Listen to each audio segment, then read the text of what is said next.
sosial dan spiritual peserta didik.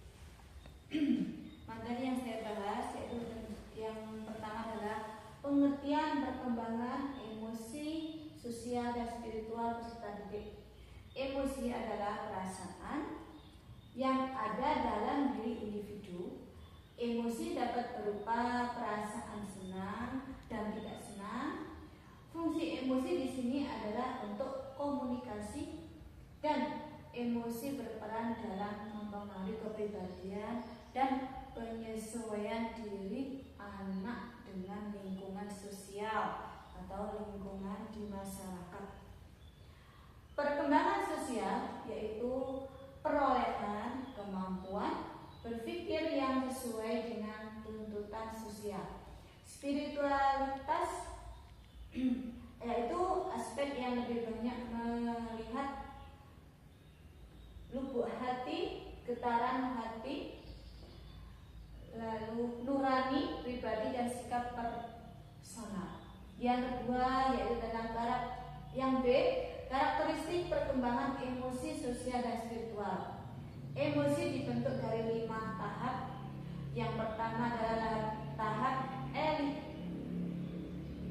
elisitos, yaitu adanya dorongan berupa situasi atau peristiwa. Yang kedua yaitu reseptors, akibat dipusatkan sistem saraf.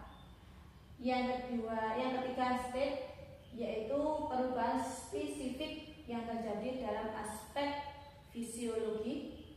Yang keempat expression, terjadinya perubahan pada daerah yang diamati. Contohnya adalah wajah, suara, ya. Untuk yang kelima experience, persepsi dan interpretasi individu pada kondisi emosionalnya. Yang C, faktor yang mempengaruhi perkembangan emosi, sosial, dan spiritual peserta didik. 1. Faktor yang mempengaruhi emosi. Pengaruh keadaan individu sendiri, yaitu usia, keadaan fisik, lalu intelijensi, lalu peran set dapat mempengaruhi perkembangan individu. Sekarang yang konflik dalam proses perkembangan. Yang ke C, faktor lingkungan. Jadi faktor yang mempengaruhi emosi ada 3 ya. Pengaruh keadaan individu sendiri, lalu ada konflik dalam proses perkembangan, dan yang ketiga adalah faktor lingkungan. Yang kedua, faktor yang mempengaruhi perkembangan sosial adalah faktor individu, faktor lingkungan keluarga, faktor dari luar rumah, lalu faktor pengaruh pengalaman sosial anak.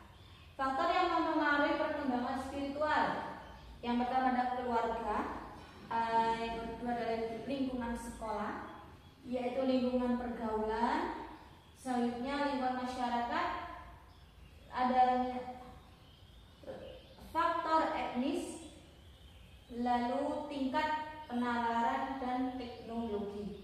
Sekarang yang ke D, tentang implikasi perkembangan emosi, sosial, dan spiritual peserta didik dalam pembelajaran. Cara-cara yang dapat digunakan untuk meningkatkan kecerdasan emosi, yaitu belajar mengembangkan kesadaran diri, belajar mengambil keputusan pribadi, lalu ada belajar mengolah perasaan.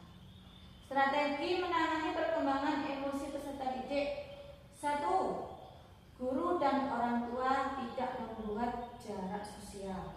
Yang kedua, guru dan orang tua harus tampil mengobservasi berbagai karakter atau emosi dari anak. Yang ketiga yaitu mencatat. Guru dan orang tua memiliki kemampuan dan keterampilan dalam merekam, mencatat tentang perbuatan dari peserta didik atau anak.